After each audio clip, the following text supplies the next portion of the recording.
तो हम तुम लोग को अभी तक एसिड और बेस के बारे में बता चुके थे। Strong acid, strong base, weak acid, weak base, ये सब चीज पढ़ चुके थे। और न्यूट्रलाइजेशन भी बताए थे कि न्यूट्रलाइजेशन क्या होता है, और हम लोग तरीका ही बताए थे कि किसी भी एसिड को हम कैसे न्यूट्रलाइज कर सकते हैं। और उसमें आपको बताया था कि अगर एसिड को बेस से रिएक्ट करवा देंगे तो न्यूट्रलाइज हो जाएगा या न्यूट्रल सब्सटेंस का फॉर्मेशन होता है। इवन अगर एसिड को मेटल से भी रिएक्ट करवाओगे तो भी न्यूट्रलाइज हो जाएगा। न्यूट्रलाइज का मतलब कि when acid converted into the salt. ठीक है, अब यहाँ पे हम लोग को पढ़ना है सॉल्ट के बारे में। तो सॉल्ट होता क्या? तो सॉल्ट एक न्यूट्रल सब्सटेंस है। न्यूट्रल सब्सटेंस का मतलब हो गया कि जिसके ऊपर में न तो किसी नेचुरल इंडिकेटर का असर होता है, नेचुरल इंडिकेटर पे इसका कोई असर नहीं होता। लिटमस पेपर पे कोई असर नहीं होगा, कैबेज, रेड कैबेज जूस पे कोई असर नहीं होगा, टर्मरिक जूस पे कोई असर नहीं होगा, या चाइना रोज जूस पे भी कोई असर नहीं होता। अब हम लोग क्या करते हैं कि कुछ एग्जांपल्स यहाँ पर दिया हुआ है कि जस्ट लाइक यहाँ पर बेसिस दिया हुआ है, sodium hydroxide, potassium hydroxide, ammonium hydroxide. उसी तरीके से आपका कुछ एसिड है, hydrochloric acid, sulphuric acid, nitric acid, carboxylic acid या कार्बोनिक एसिड। इसमें से आपको पता होगा कि ये दोनों स्ट्रॉन्ग बेस है, ये वीक बेस है। इसमें से भी बहुत सारा स्ट्रॉन्ग एसिड है, ये सब मिनरल एसिड भी इसको कहते हैं, ये स्ट्रॉन्ग एसिड होगा। और ये आपका सॉल्ट है, सॉल्ट मतलब न्यूट्रल। अब सॉल्ट को हम तीन पार्ट में रखते हैं, न्यूट्रल सॉल्ट, बेसिक सॉल्ट और एसिडिक सॉल्ट। न्यूट्रल सॉल्ट का मतलब हुआ कि किसी भी सॉल्ट को अगर हम वाटर के साथ सॉल्यूशन तैयार करें, कोई सॉल्ट है उसको वाटर में डाल दिए और सॉल्यूशन जो है वो न्यूट्रल रहे तो हम कहेंगे उसको neutral salt. For example NaCl, Na2SO4, sodium chloride, sodium sulphate.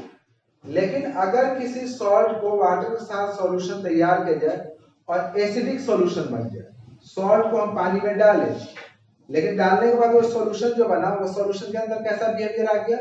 Acidic. तो हम उसको कहते हैं एसिडिक सॉल्ट। किसी सॉल्ट को अगर वाटर के साथ सॉल्यूशन तैयार करते हैं और उसके अंदर एसिड वाला कैरेक्टरिस्टिक्स आ जाए तो हम उसको एसिडिक सॉल्ट कहते हैं। अब आखिर एसिडिक सॉल्ट बनता कैसे? तो एसिडिक सॉल्ट बनाने के लिए हम लोग क्या करते हैं, अगर ये तुमको बनाना होगा तो इसके लिए स्ट्रॉन्ग एसिड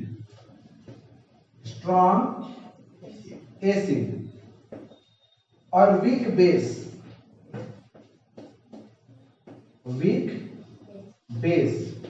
देखो, अगर स्ट्रॉन्ग एसिड और वीक बेस को रिएक्ट करवाएंगे तो एसिड को बेस से रिएक्ट करवाते तो न्यूट्रल या सॉल्ट का फॉर्मेशन होता है ना। तो जब स्ट्रॉन्ग एसिड वीक बेस से रिएक्शन करेगा तो वो जो सॉल्ट बनेगा वो कौन सा सॉल्ट बनेगा? Acidic salt. जैसे इस सॉल्ट को फिर पानी के अंदर डाल देंगे, सॉल्यूशन तैयार करेंगे, फिर उसके अंदर जो कैरेक्टरिस्टिक्स आएगी वो पूरा का पूरा एसिडिक कैरेक्टर रहेगा, इसलिए इसको एसिडिक सॉल्ट कहा जाता है। फिर आता है बेसिक सॉल्ट। बेसिक सॉल्ट का मतलब क्या? सॉल्ट तो है, ऐसे न्यूट्रल है, न्यूट्रल रहेगा भी, लेकिन जैसे इस सॉल्ट को हम वाटर के अंदर डालेंगे उसके अंदर नेचर कैसा आ जाएगा? बेसिक नेचर आ जाएगा, वो बेस की तरह बिहेव करने लगेगा, उसको लोग बेसिक सॉल्ट करते हैं।